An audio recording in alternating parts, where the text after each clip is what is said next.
This is the second part of the binding lecture. In the first part, we showed that the fractional saturation of a protein is equal to the ligand concentration divided by the sum of the ligand concentration and the dissociation constant. Now it turns out for physiological ligands such as ATP and ions and steroid hormones, the value of Kd is within 1 or 2 or 3 orders of magnitude of the concentration of ligand. So why is this the case? For example, ATP has a concentration of about 1 millimolar in cells, and the Kd for enzymes is about 10 micromolar, which is equal to 10 to the power minus 5 molar. To understand why this is so, consider a kinase protein which has been mutated in a cancer cell, and let's say this mutation increases the affinity of the kinase to ATP. So the Kd value decreases significantly, which means that the L by Kd value will increase. And let us say this approaches 100. In that case, the fractional saturation will be equal to 100 by 101, which is almost 99%, which means that the protein will always be saturated and therefore active. Now, if there are further mutations that further increase affinity, these are not desirable because now the protein is almost fully saturated and biological processes are controlled by on-off events. So sometimes the protein binds and the protein is active, and sometimes it is not bound and the protein is inactive. So evolutionary drift will eliminate those mutations which increase the affinity by a very large amount. Similarly, if the mutation is such that the ligand concentration is now extremely low compared to the Kd value, so the Kd value increases, then the fractional saturation will become 0, which is almost also undesirable because now the ligand will never bind the protein and there will be no binding whatsoever. Another complication occurs when proteins exists in multiple conformation.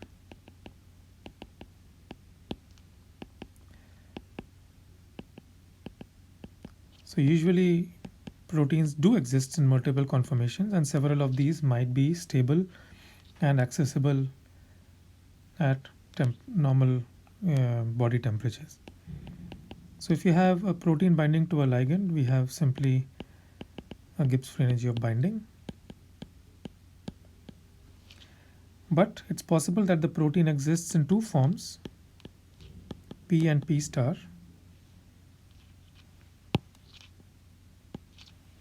These are simply two different conformations of the protein, and then the equilibrium changes a little bit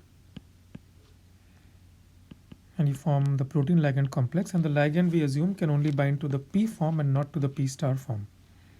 So now you have two binding or two Gibbs free energy of reactions, delta G1 and delta G2. Delta G1 is simply the reaction Gibbs free energy associated with the conformation of P star changing to P. Now we have two scenarios. The first scenario is where P star is more stable compared to P, which means that the Gibbs free energy of P star must be less than the Gibbs free energy of P. So let's plot this on a simple Gibbs free energy scale.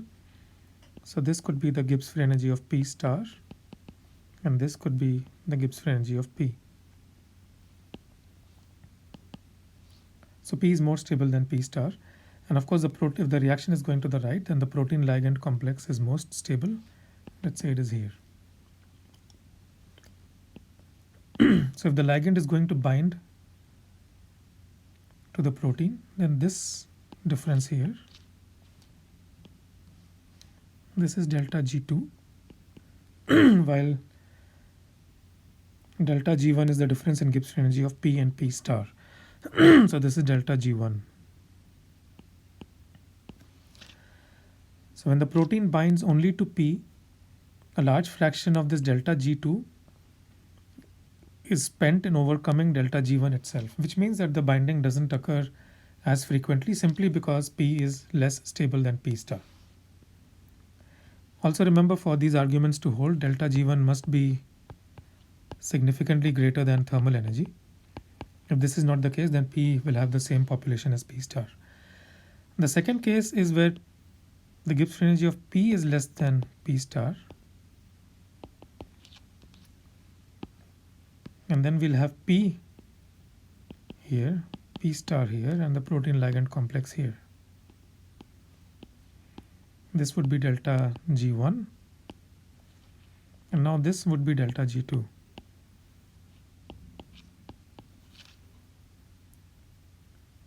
In this case, the ligand is binding to the more available conformation of P, which is more stable. In either case, the simple equations that we have discussed earlier do not hold, and one must modify these equations accordingly. Again, we will not go into the details of this. The third scenario, which is interesting, is when an inhibitor is present. So what we are interested as chemists and medicinal chemists and pharmacists is how the binding of a drug, how we describe the thermodynamics of the binding of a drug or an inhibitor. An inhibitor or a drug typically binds to an active site of the protein and displaces the natural ligand. Such inhibition is often called competitive inhibition because the inhibitor is competing with the natural ligand of the protein. The effectiveness of an inhibitor depends on the concentration of the natural ligand. For natural ligands, we use the term Kd. For inhibitors, we will use the term Ki. Now, the activity of the protein can be measured as the function of the concentration of the inhibitor. And at high inhibitor concentration, more of the inhibitor will bind to the protein, thus reducing the activity of the protein. So one can plot this. So one can have the activity of the protein versus the concentration of the inhibitor. And here the ligand concentration is not changing. So let us say the maximum activity is 180 in some units.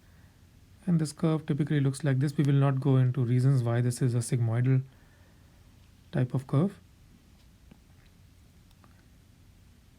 But the value at which the activity is halved, the value of the inhibitor concentration, so these are the various points that we have. The value of the inhibitor concentration at which the activity becomes half of the maximum activity is called IC50. And you will often encounter this term in literature. This is the concentration of inhibitor required to half the maximum activity of the protein. For example, you can measure the activity of an ATPase or a kinase by measuring the concentration of phosphatase, of free phosphate, In the last part of this lecture, we will look at the relationship between Ki, Kd, and IC50. And this relationship is important because one can determine one of these values from the other two.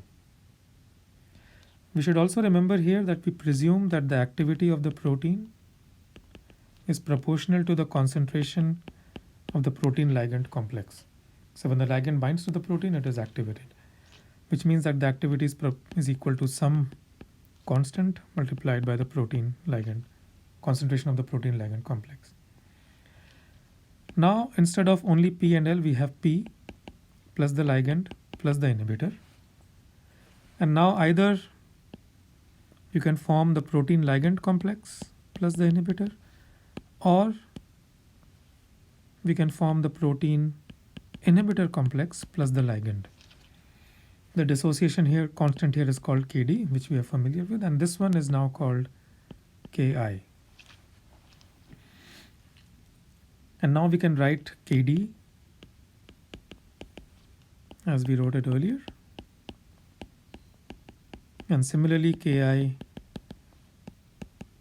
can be written in this fashion. From these two equations, I can eliminate the free protein concentration. If I do that, then I get the concentration of the protein ligand complex is equal to the ratio between the two dissociation constants multiplied by the ratio between the ligand and the inhibitor concentrations multiplied by the protein inhibitor concentration. You can see that there is some symmetry in this equation, and this will be retained as we go along. Now the total concentration of the protein is equal to the concentration of free protein plus the concentration of protein bound to inhibitor plus the concentration of protein bound to the ligand. This we can substitute here, and then we can simplify that equation, and without going into the detailed algebra, what you get is the concentration of the protein ligand complex multiplied by 1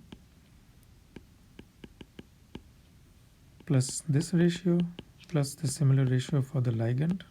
Again, you can see some symmetry in the equation, is equal to the total ligand concentration multiplied by the total protein concentration divided by Kd, or the concentration of the protein ligand complex is equal to the ligand concentration divided by Kd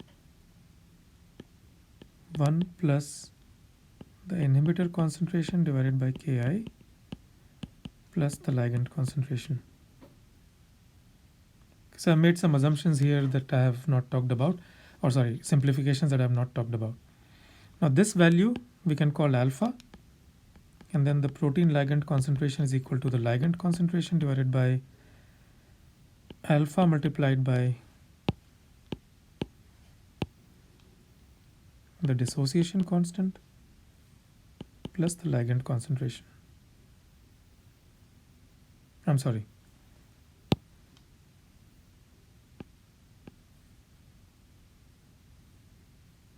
No, this is correct. And here alpha is defined as 1 plus the concentration of the inhibitor divided by the dissociation constant for the inhibitor. This equation is remarkably similar to what we had earlier.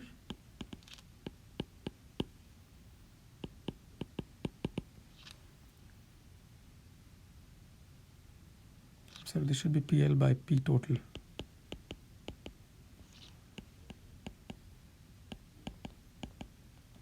The fractional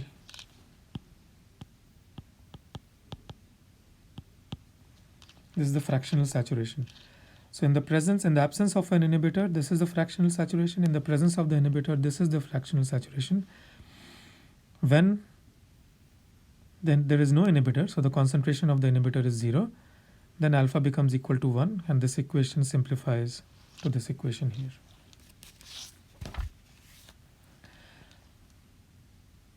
Now we wanted to draw a relationship between IC50, Kd and Ki. Now IC50 is the inhibitor concentration when the activity in the presence of the inhibitor divided by the activity in the absence of the inhibitor, no inhibitor, is equal to 1 by 2. We said earlier that the activity is proportional to a constant multiplied by the concentration of the protein ligand complex. So we can write this as a constant multiplied by concentration of protein ligand when there is inhibitor present, divided by the constant multiplied by the concentration of the protein ligand complex when no inhibitor is present. And P total will eventually cancel out, and this is equal to half. And then with the inhibitor present, we have shown that this is equal to L divided by alpha Kd plus L, the whole thing multiplied by P total, and a similar term when there is no inhibitor present is equal to half. And as I said, P total will cancel out. The ligand concentration here also cancels out. And if you simplify that a little bit, you get Kd plus L equals twice alpha Kd plus L. If you just move things around a little bit, you get L by Kd equals alpha minus 2.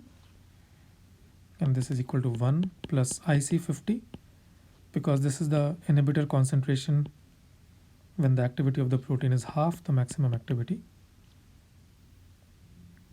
minus 2, or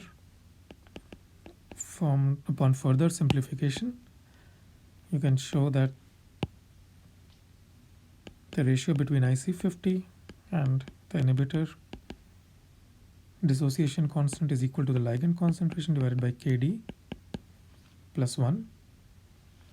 This is just rearranging the previous equation. And finally, the inhibitor dissociation constant is equal to IC50 multiplied by the dissociation constant for the protein ligand interaction divided by the dissociation constant plus the concentration of the ligand. This equation is useful because one can use it to estimate IC50 if one knows Ki and Kd, or one can use it to estimate Ki when one knows Kd and IC50. And we will do one or two problems for this in the tutorials, in the exercises, and this concludes the second part of the binding